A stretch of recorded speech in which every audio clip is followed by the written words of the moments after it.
Big.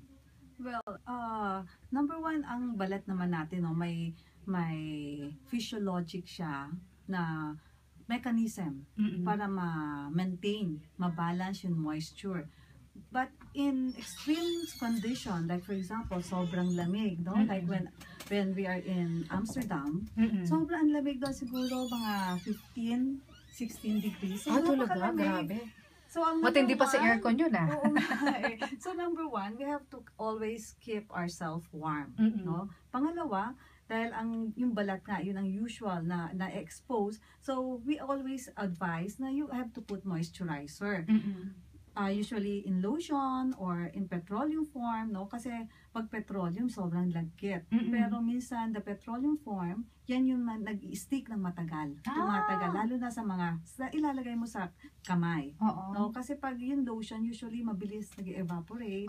So, usually we advise them na yun parang petrolatum, parang jelly. Okay? Then you have to apply it 3 times a day, 4 times a day. It depends. Para at least matrap lang yung moisture. Kasi nga pag sobrang lamig, talagang ang balat, talagang yung water niya, talagang nade-dehydrate. Parang naglagay ka ng isang meat or something sa ref, sa freezer, talagang nakita mo, di ba, nawawala, natutuyo. Eh, paano yung coconut oil? Pwede rin ba yun? You can put like the coconut oil. We're talking about oil in general, no? Whether kung coconut oil or... Pero of course, we are more acceptable when we use yung mga normally acceptable na mga petrolatum na meron natin because these are being tested already. Okay. Pero syempre, ang pinakamainam pa rin dyan talaga, mag-rehydrate. So, hindi lang pala pag mainit, umiinom ng tubig. Yes. Besides iinom ka ng tubig, kasi minsan pag malamig, hindi ka iinom ng tubig kasi parang feeling mo, hindi ka naman nauuhaw di ba? But, one way to keep you is also, of course, yun nga, you keep yourself warm and of course hydration is also part. No, kasi makikita mo na lang yung urine mo napakadilaw, di ba? And then later on masabi mo parang nagbabalisaw-saw ako. Kasi you just drink 3 glasses of water or minsan nga hindi lang water iniinom natin. Minsan instead of water, we take mga colas. So ano yan, mga high in, mga sugar. So the more, 'di ba? What we need now is only the water. So kailangan talaga yung intake mo ng fluid, mas talagang magnanimous, inom ka lang ng inom. But of course, pag malamig nga, it's really talagang impractical na inom ka ng inom kasi mayat-mayang ihi mo. But another way is, you have to apply mga topical lotion or creams. Or petroleum jelly. Yes.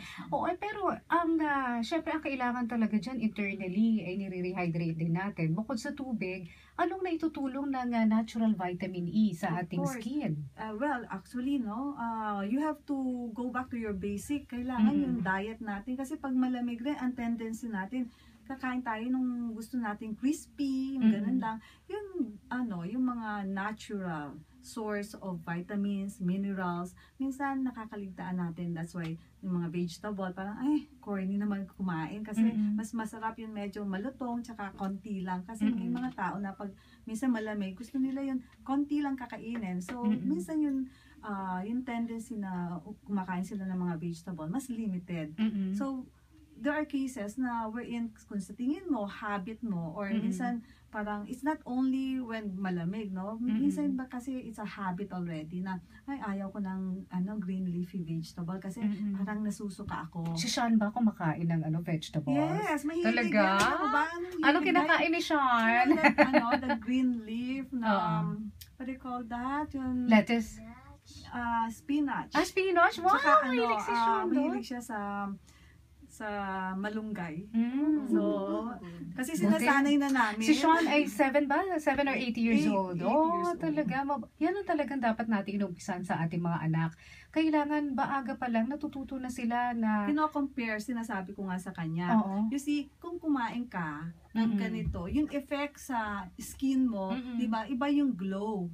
No? So kahit bata pa, kailangan may glow ang skin. Dapat bata pa lang, makikita mo, you have to educate them yung benefit of taking the natural vegetable and fruits. And Oo. of course, other, the meat, the protein sources, you have to inculcate in them. Lalo na tayo na medyo may mga edad na, Yes. tapos hindi pa kumakain ng gulay, anong maitutulong ng Well, natural vitamin E like sa age tocotrienol? natin, sa age natin, Maru, medyo may reason na, kasi Doc, I cannot take parang regularly yun full meal, no? Breakfast, lunch, and dinner kasi nga sa hectic ng trabaho ko.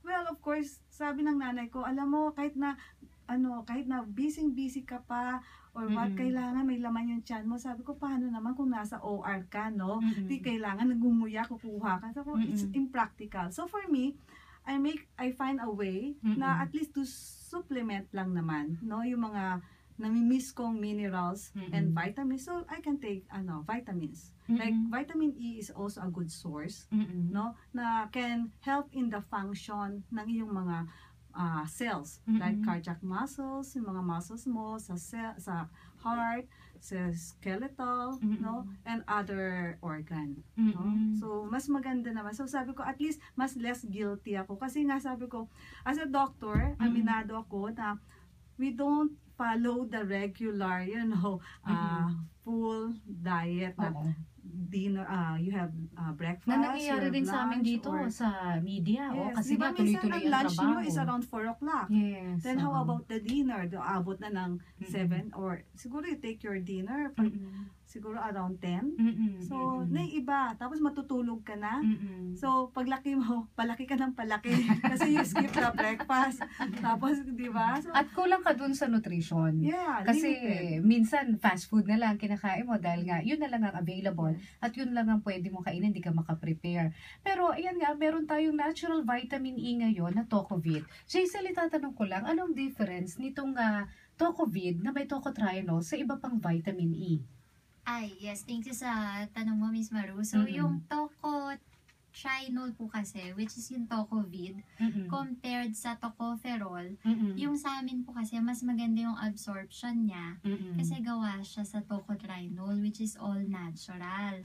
Tapos, ang kinagandahan po nung gamot namin, meron siyang suprabio or meron siyang self-emulsifying delivery system, which is, di ba usually ang mga vitamin E po is fat soluble.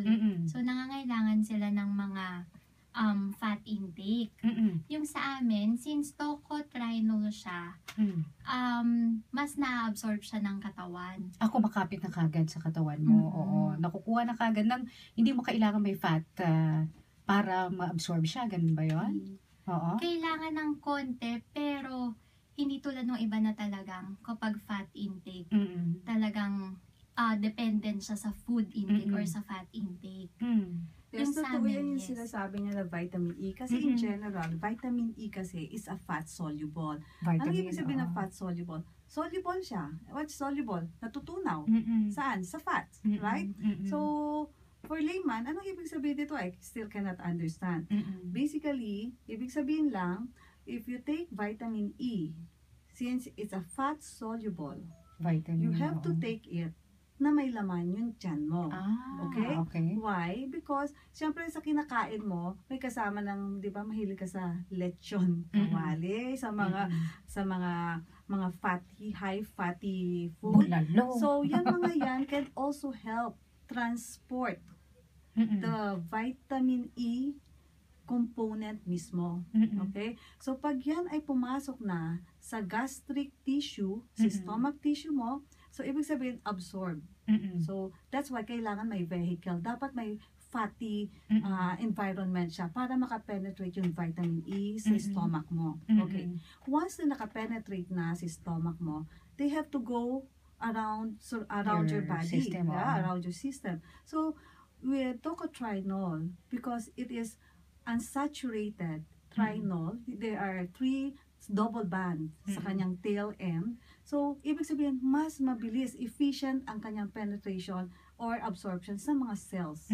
Okay? So, mas mabilis ang effect sa Yes. rejuvenation ng Yes. cells. So, Basically, ganun ang magiging Oo. effect. No? Because of its sinasabi nilang super bio mechanism, it is because of the chemical composition of tocotrienol. Because it's unsaturated. Pag sinabi unsaturated, yan ay hindi siya mahirap pumasok sa mga cells. Oo. Okay, so yun ang effect na, yun ang advantage over the tocopherol. Because tocopherol is, it's saturated.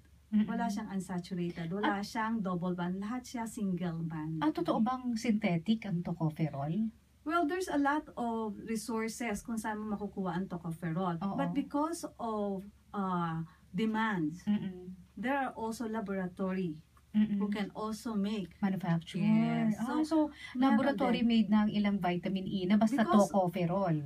kasi yung tocopherol, it has, you can get it from natural resources, no? Like, sa palm oil, meron din. But, ang tocotrienol kasi, it's purely, mahirap mo Natural. siyang gawa ng synthetic in laboratory.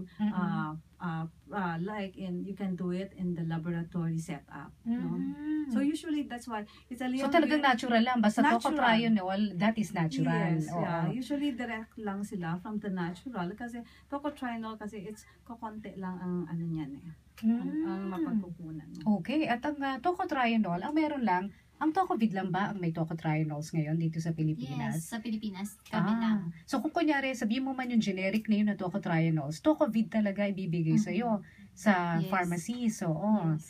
Oo, tapos anong available dosage nitong tocotrienols natin So, na Tocovid? ang Oo. Tocovid po namin, available siya in 50 milligrams, in 100 milligrams. Tapos, kung meron pa siyang added benefits, pero nangangailangan na ng prescription ng doktor. So, 200 milligrams naman po yun. Okay. Pero yung 50 milligrams, tsaka 100 milligrams, pwedeng over-the-counter na Pwede yan. nang over-the-counter yun. Oo. Anyway, mamaya po ay yung mga tanong nyo